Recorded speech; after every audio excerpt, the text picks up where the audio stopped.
నమస్తే మ్యామ్. ముఖ్యంగా అఘోరి అండ్ ఆ తర్వాత వివాహం చేసుకోవడం, తదనంతర పరిణామాలు ఇవన్నీ కూడా చూస్తూ వస్తున్నాం. ఇప్పుడు తాజాగా మీన్స్ ఒక 2 days బ్యాక్ నాకు ఆల్రెడీ తాళి కట్టాడు అంటూ ఇంకో అమ్మాయి బయటికి రావడం, ఆ తర్వాత మళ్ళీ ఈ అఘోరి మీద కేసు పెట్టడం, ఇలా చాలా చాలా జరుగుతూ వస్తున్నాయి. అంటే ఏమిటి, ఎప్పుడు వార్తల్లో నిలుద్దాం అనేటువంటి తపన, లేకపోతే ఎట్లా చూడాలి ఈ ఇష్యూని? అందరి దృష్టి మరల్చడానిక? అసలు ఏం జరుగుతుందంటారు? దృష్టి మరల్చటం, అందరి దృష్టిలో పడటము ఇవే కాదండి వాళ్ళ లక్ష్యం. వాళ్ళ లక్ష్యం ఏంటి అంటే ఒక పాపులారిటీ కావాలి. ఇప్పుడు అతనికి కొత్త దేవుడు అల్లూరి శ్రీనివాస్ సినిమా ఉంది కదా, ఏదో పాట, కొత్త దేవుడు అండి, కొంగొత్త దేవుడు అండి అని. వీడు 420, వీడు పెద్ద మాయగాడు ఈ శ్రీనివాస్ అనేవాడు. ఇప్పుడు వీడి గురించి వివరాలన్నీ బయటకు వస్తుంటే, ఆ వివరాలన్నీ వింటుంటే మనకి అంటే డబ్బులు సంపాదించడానికి, ప్రజల్ని మాయ చేయడానికి ఇన్ని తెలివితేటలు కూడా ఉంటాయా అంటే వీళ్ళు చాలా పెద్ద ఆర్థిక నేరగాళ్ళకి ఏం తీసిపోయిన వాళ్ళలాగా లేరు. కాకపోతే వాళ్ళకి హంగులు ఉన్నాయి, ఆ పెద్ద పెద్ద ఆఫీసులు ఉన్నాయి, హడావుడులు ఉన్నాయి కాబట్టి వాళ్ళు చేస్తున్నారు. వీళ్ళేమో అంతకంటే తక్కువేం తినలా. వీడు కూడా 2-3 వెర్షన్స్ ఉన్నాయి దీంట్లో. అలాగే ఒక పెద్ద గ్రూప్ యాక్టివిటీ ఇది నిజానికి. ఎందుకంటే ఎవరిని ఇందులోంచి తక్కువ అంచనా వేయడానికి వీల్లేదు. ఆఖరికి రాధికతో సహా, ఇప్పుడు చివరిలో వచ్చింది ఆవిడ కదా సీన్లోకి, ఆవిడతో సహా ఎవరిని తక్కువ అంచనా వేయడానికి. అడ్వకేట్ కూడా ఏమండి, హైకోర్టు దగ్గరికి వెళ్తే బోల్డ్ మంది అడ్వకేట్లు ఉంటారు, లోయర్ కోర్టుల దగ్గరికి వెళ్తారు. ఆ అడ్వకేట్లు అంతా ఏం చేస్తారో మాకు తెలుసు, ఎంత తెలివైన వాళ్ళు అడ్వకేట్లు తెలుసు. అడ్వకేట్ అయినంత మాత్రం అన్ని తెలియాలని లేదు, అయితే తెలుసుకోవాలని కూడా లేదన్నట్లు ఉన్నారు వాళ్ళు. అది ప్రాబ్లం. అయితే ఈ రాధిక కూడా అమాయకురాలు కాదు, ఈమె కూడా ఏం తక్కువది కాదు. అలాగే ఇప్పుడు మోకిలాలో ఒకళ్ళు కేసు పెట్టారు ఈ శ్రీనివాస్ మీద. ఏంటి అంటే మాకేదో పూజలు చేస్తా అన్నాడు, మా దగ్గర 10 లక్షలు తీసుకున్నాడు, ఆ డబ్బులు కూడా మేము బ్యాంక్ త్రూ చేశాము అని. వాళ్ళు తక్కువ వాళ్ళు కాదు. ఆ తర్వాత నెక్స్ట్ క్యారెక్టర్ ఎవరు అంటే శ్రీవర్షిని. ఈమె ఏమీ తక్కువ కాదు. ఇక వాళ్ళ ఇంట్లో ఫ్యామిలీ మెంబర్సు, వాళ్ళ అమ్మ, వాళ్ళ నాన్న, పెంపుడు అన్న, తను మీడియా ముందుకు వచ్చి మాట్లాడతాడు. ఎందుకు మాట్లాడు? వీళ్ళందరూ కలిసి చేశారు కదా ఇది. నేను అందుకే గ్రూప్ యాక్టివిటీ అంది. ఇక్కడ ఎవరి ప్రయోజనాలు వాళ్ళకు ఉన్నాయి, ఎవరి ఇంట్రెస్ట్లు వాళ్ళకు ఉన్నాయి, ఎవరి డబ్బాస వాళ్ళకి. అంటే వీళ్ళందరూ ఈ గ్యాంగ్ మొత్తాన్ని ఈజీగా డబ్బు సంపాదించాలని. ఇప్పుడు వీళ్ళందరిది ఈక్వేషన్స్ కరెక్ట్గా ఉండుంటే, వీళ్ళు డబ్బులు సంపాదించడం మొదలైపోతే ఎంతమంది అమాయకుల చిట్టా వచ్చేదో బయటికి. ఇప్పుడు ఆమె ఒక్కటే వచ్చింది బయటికి. ఇలాంటి వాటిల్లో చాలామంది డబ్బులు పోగొట్టుకుని కూడా బయటికి రారు. ఇప్పుడు ఒక చిట్ ఫండ్ కంపెనీ మోసం చేసింది అనుకోండి, బయటకు వచ్చి మాట్లాడతారు. ఒక బ్యాంక్ మోసం చేసింది అనుకోండి, బయటకు వచ్చి మాట్లాడతారు. కానీ ఇది ఎట్లాంటిది అంటే, అసలు మీరు వాడిని ఎట్లా నమ్మారు అనే మాట వస్తుంది. మీరంతా ఎదవలు కాబట్టి మీరు నమ్మారు, మీ తెలివితేటలు ఏంటి ఇక్కడ అంటారని చెప్పి వీళ్ళు ఎవరో బయటకు వచ్చి చెప్పట్లేదు. కానీ ఎవరికి వాళ్ళు ఒక 10 సంవత్సరాల క్రితం అనుకుంటా రైస్ పుల్లింగ్ అని ఒకటి చెంబు ఉండేది. ఆ చెంబు దగ్గర రిటైర్డ్ పెద్ద పెద్ద పోలీస్ ఆఫీసర్, సినిమా వాళ్ళు, మామూలు వాళ్ళు చాలా ఈజీగా మోసపోయారు మేడం. ఆ ఇష్యూలో వాళ్ళంతా ఈజీగా మోసపోయారంటే వాళ్ళకు వచ్చింది కూడా ఈజీ మనీ అండి. ఎవడో కష్టపడిన డబ్బులు అయితే పెట్టడండి. మీరు పెడతారా? నేను పెడతానా? ఇప్పుడు కష్టపడిన డబ్బులు అయితే దేవుడి హుండీలో కూడా వెయ్యమండి. ఒక లిమిట్ని దాటి ఒకళ్ళు నిలువు దోపిడీ అని మొక్కుంటారు. వాళ్ళ కష్టం నుంచి బయటకు వచ్చినప్పుడు నిలువు దోపిడీ ఇస్తారు. అంటే ఏంటి, ఆ రోజు ఆ మొక్కుకునే టైంలో వాళ్ళ ఒంటి మీద ఏమున్నాయో అవన్నీ ఇస్తారు, తలనీలాలతో సహా కదా.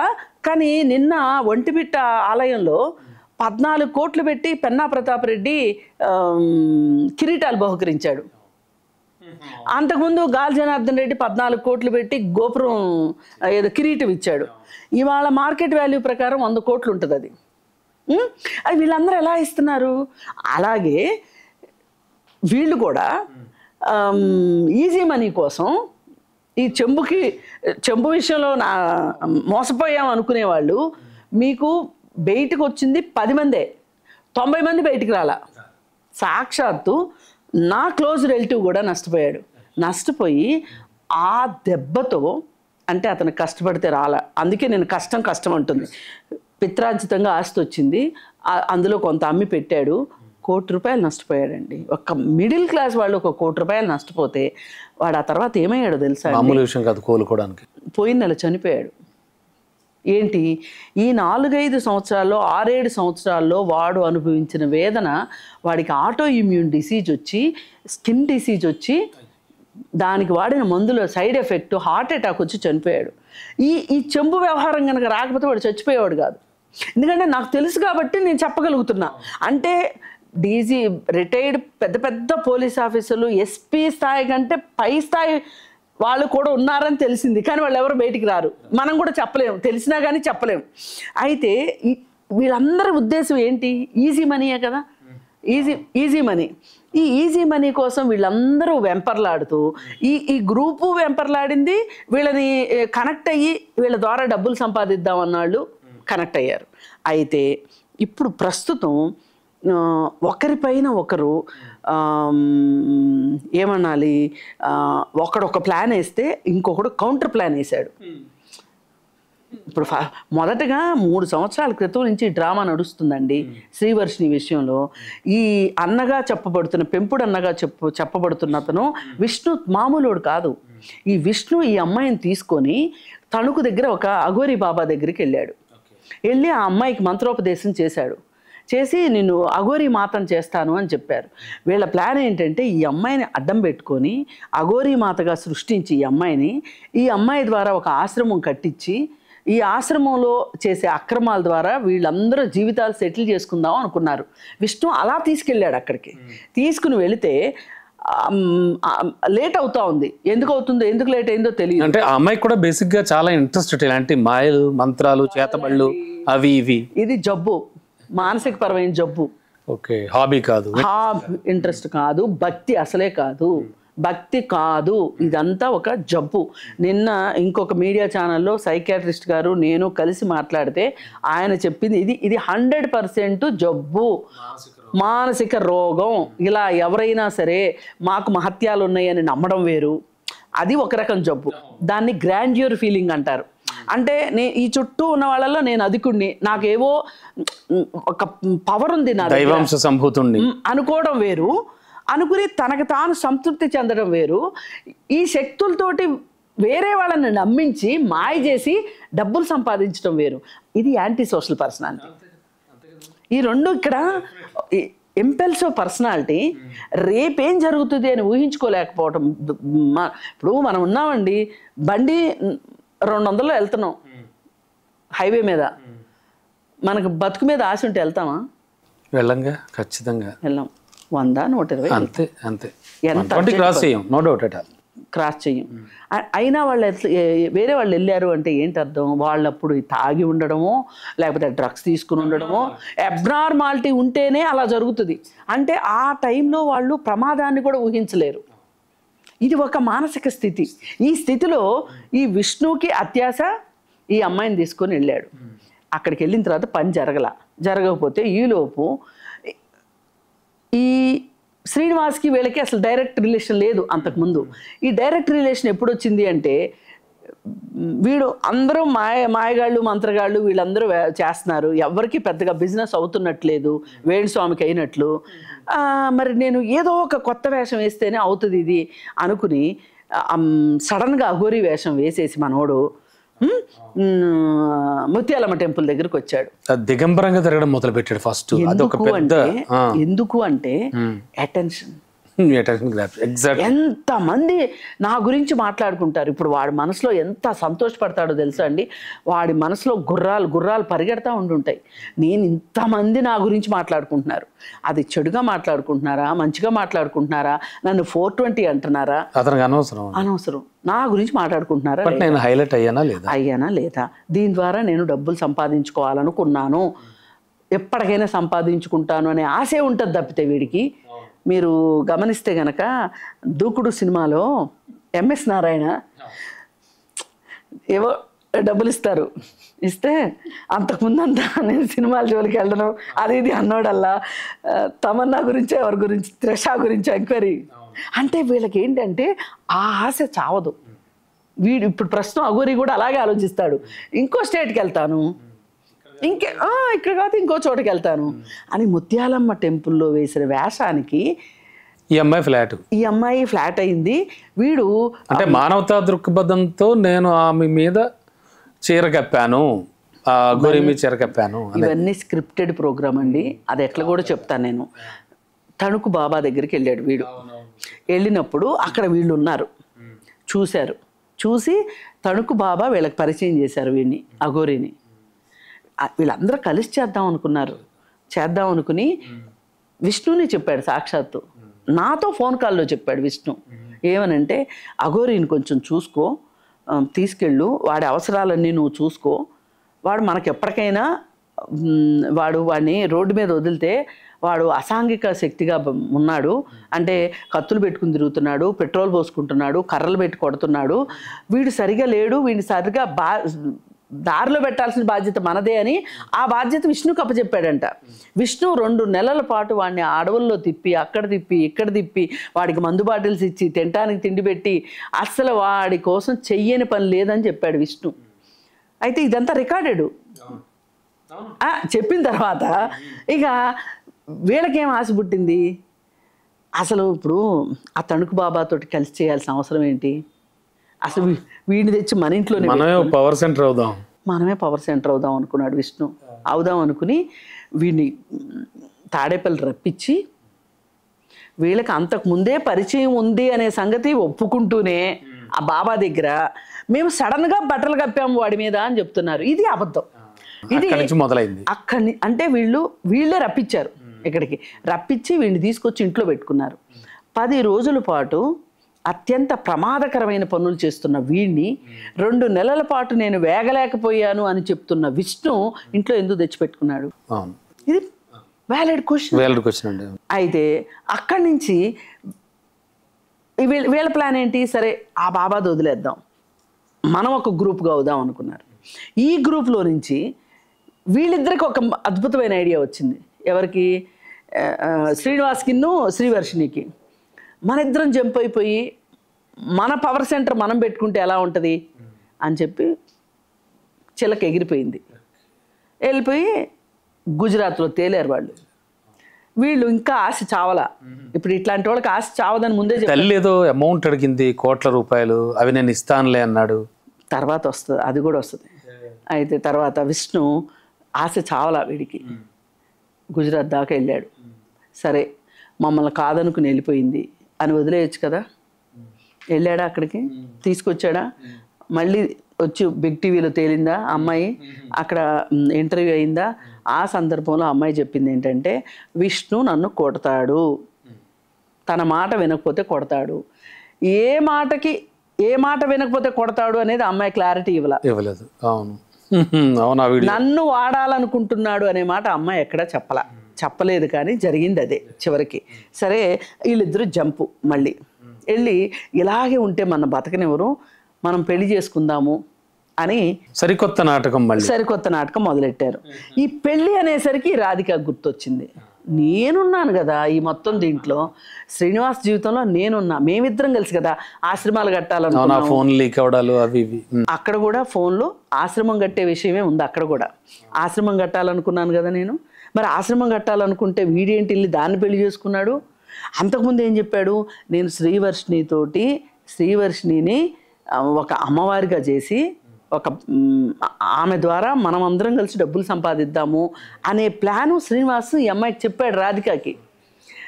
అలాంటిది వీడేంటి సడన్గా పెళ్లి చేసేసుకున్నాడు అని చెప్పి ఈ అమ్మాయి బయటకు వచ్చింది. ఇదైతే సడన్గా జరిగిన విషయమే. ఇది సడన్గా జరిగింది. మ్యారేజ్ అనేది సడన్గా, రాధికకు తెలియదు. అదే అంటున్నాను, ఆమెకి అందుకే ఆశ్చర్యపోయింది. విష్ణుకు తెలీదు, విష్ణు తల్లిదండ్రులకు తెలియదు, ఇప్పుడు శ్రీవర్షిణి తల్లిదండ్రులకు తెలీదు. ఇవన్నీ అయిపోతే ఇప్పుడు ఇక్కడ ఒక తాగుబోతు తండ్రి, ఆశపోతు తల్లి, తిరుగుబోతు తమ్ముడు, ఈ పరాన్నజీవి విష్ణు, వీళ్ళందరినీ తప్పించుకుని ఆ అమ్మాయి అక్కడికి వెళ్ళింది. వెళ్ళేసరికి ఇప్పుడు వీళ్ళు గగ్గోలు పెట్టేస్తున్నారు మా అమ్మాయి అని.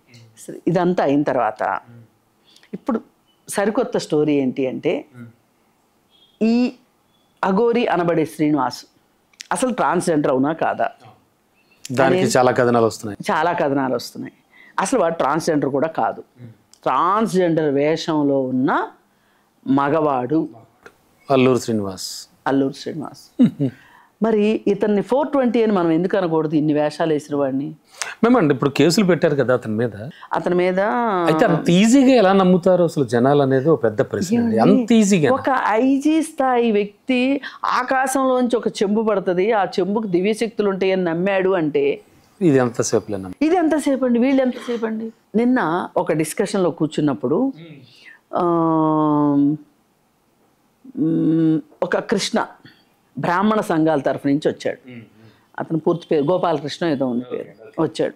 అతను ఏమంటాడంటే, అసలు శ్రీవర్షిణి ఫ్యామిలీ మొత్తం దొంగలు, వాళ్ళందరూ కలిసి పాపం అఘోరిని శ్రీనివాస్ని మోసం చేశారని చెప్తున్నాడు ఆయన.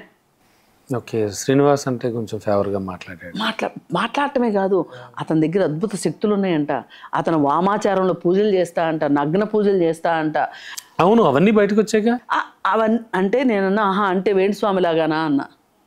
అవును, వామాచారం అంటూ ఉంటారు ఆయన. అవును, అందుకని ఈ మొత్తం స్టోరీలో అసలు మోసం చేసింది శ్రీవర్షిణి అంటాడు అతను. శ్రీవర్షిణి మామూలుది కాదు, అదొక ముదురు బొచ్చ అన్నాడు. ఎక్కువ మాట్లాడుకు, నేనుండగా నువ్వు ఇలా మాట్లాడితే కుదరదు, ఎవరెవరు ఉన్నప్పుడు మాట్లాడుకుంటావు, నేనుండగా మాట్లాడితే ఒప్పుకోను. నువ్వెవడేవు అసలు ఆ అమ్మాయిని గురించి మాట్లాడడానికి? ఇక్కడ మాట్లాడుతుంది ఏంటి, ఇక్కడ డిస్కస్ చేస్తుంది ఏంటి? ఏం శ్రీవర్షిణి మంచి అమ్మాయి అని ఎవ్వరు ఇక్కడ సర్టిఫికెట్లు ఇవ్వడానికి కూర్చోలేదు. ఆ అమ్మాయిని విమర్శిస్తే మటుకు నేను ఆ అమ్మాయిని ఈ విధంగా ఈ ఫిల్తీ లాంగ్వేజ్లో మాట్లాడితే నేను ఒప్పుకోను అని. కానీ అతను ఏం చెప్తాడంటే, తల్లిదండ్రులకి 3 కోట్లు చెక్ ఇచ్చి వచ్చాడు శ్రీనివాసు అని చెప్తాడు. ఎగ్జాక్ట్లీ, ఎవరితో కూడా బయటకు వచ్చింది కదా. నేను ఇస్తా ఒక 100 కోట్లకి, పాస్ అవ్వాలిగా. సరే, వాళ్ళమ్మ ఆశపోతూ కూతుర్ని 3 కోట్లకి అమ్మేసుకుంది, ఇవి కూడా వాస్తవమే, నేను కూడా ఒప్పుకుంటా.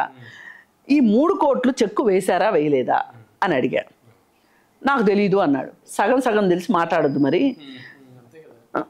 3 కోట్లు చెక్కు ఇచ్చాను అని చెప్పి ఇచ్చి, ఒకవేళ వాళ్ళు దురాస్పరులు అయితే ఇచ్చి అకౌంట్లో డబ్బులు లేకుండా ఇస్తే దీన్ని ఏమంటారు? చీటింగ్ అంటారు కదా. ఏ రకంగా చూసినా చీటింగే.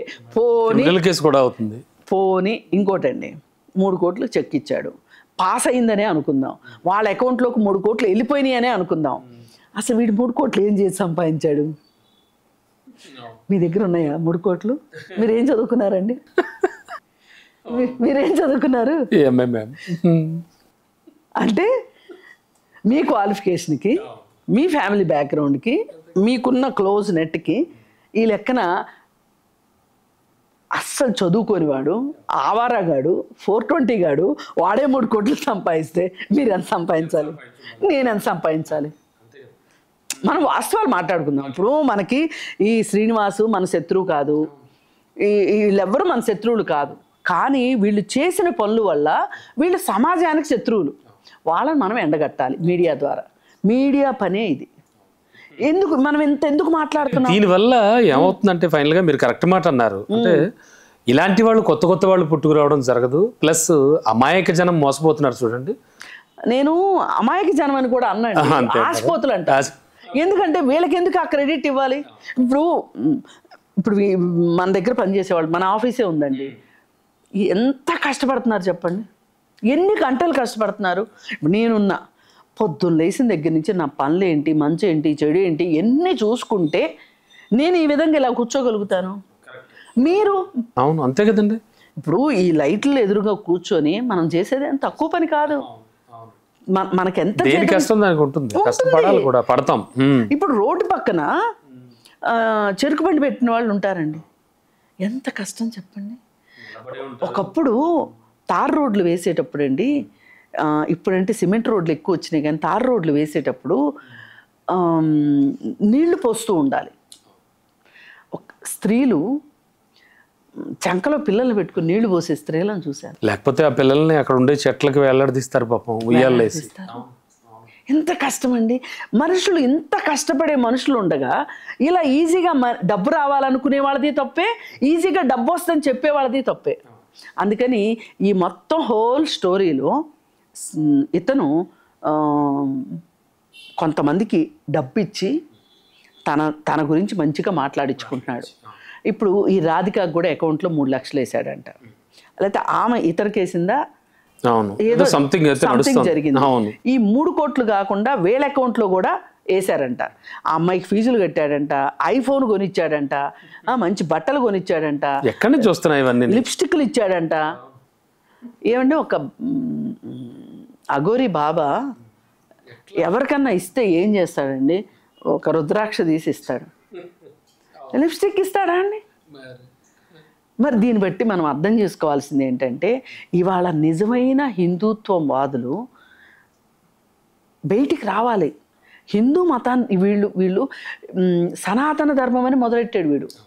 రావటమే అరే సనాతన ధర్మం అంటే ఏంటి చెప్పాలి, సనాతన ధర్మం అంటే ఏంటో చెప్పలేకపోతున్నాడు వీడు. పక్కన నిన్న మొన్న కారులో ప్రాంప్టింగ్లు బాగానే జరిగినాయి ఇద్దరికి, శ్రీవర్షినికి వీడికి. వీడేదో చెప్తుంటే సనాతన ధర్మం అని చెప్పు, సనాతన ధర్మం అని చెప్పు అని ప్రాంప్టింగ్ ఇస్తుంది. అంటే బాగా ప్రాక్టీస్ అయ్యారు లోపల, బాగా ప్రాక్టీస్. అంటే ఇది ఇక్కడతో లేదు అనుకోవచ్చు అండి. ఇప్పుడు నిజంగా మేల్కొనవలసిన వాళ్ళు, నిజమైన సనాతన ధర్మాన్ని నమ్మే వాళ్ళు బయటికి రావాలి.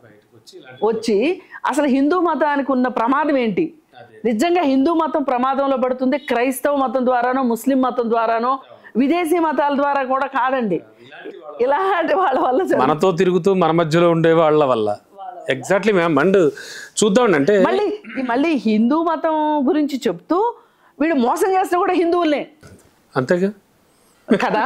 అందుకని నేనేమంటా అంటే ఇవాళ రాధా మనోహర్ దాస్ కావచ్చు, కరుణాకర్ కావచ్చు, లేదు అనుకుంటే ఇంకొక ఆయన ఎవరో ఉన్నాడు లలిత్ కుమార్ కావచ్చు, వీళ్ళంతా హిందూ పరిరక్షణ వాదులుగా, హమారా ప్రసాద్ కావచ్చు, మీరు అంబేద్కర్ని తిట్టడము, క్రిస్టియన్స్ని తిట్టడము అవి కాదు. ముందు మీ ఇంట్లో ఇంత చెత్త జరుగుతుంది, మీ మతానికి ఇంత నష్టం జరగబోతుంది, ముందు వీళ్ళని ఓడ్చండి బయటికి, ఈ 420ని ఎండగట్టండి, మీ మతాన్ని రక్షించుకోండి అని చెప్పి. ఇలాంటి వాళ్ళు మరింత మంది ముందుకు రాకుండా ఉంటారు. అందుకే ఎవరు చేయాల్సిన పని వాళ్ళు చేయాలి. చూద్దాం మ్యామ్. ఇప్పటికే చాలా నాటకీయ పరిణామాలు చోటు చేసుకుంటున్నాయి, మనం ఊహించనివి, చాలా గమ్మత్తైనవి. ఇంకా ఇందులో ఏం జరుగుతున్నారు అది వెయిట్ అండ్ చేయండి. బట్ మీరు చెప్పింది చాలా బాగా చెప్పారు. సనాతన ధర్మం గురించి మాట్లాడేవాళ్ళు ఖచ్చితంగా ఇలాంటి వాటిపై దృష్టి పెట్టాలి. Yes ma'am, thank you. Hello, Telugu Rajyam channel చూస్తున్నారా? సామాజిక రాజకీయ జీవన చిత్రణే తెలుగు రాజ్యం. అతిశయోక్తులు అసత్యాలు ఉండవు. రాజకీయ కోణం కాదు, ప్రజా కోణమే కొలబద్ద. తెలుగు రాజ్యం వీక్షణ మీ ఉత్తమ అభిరుచికి నిదర్శనం.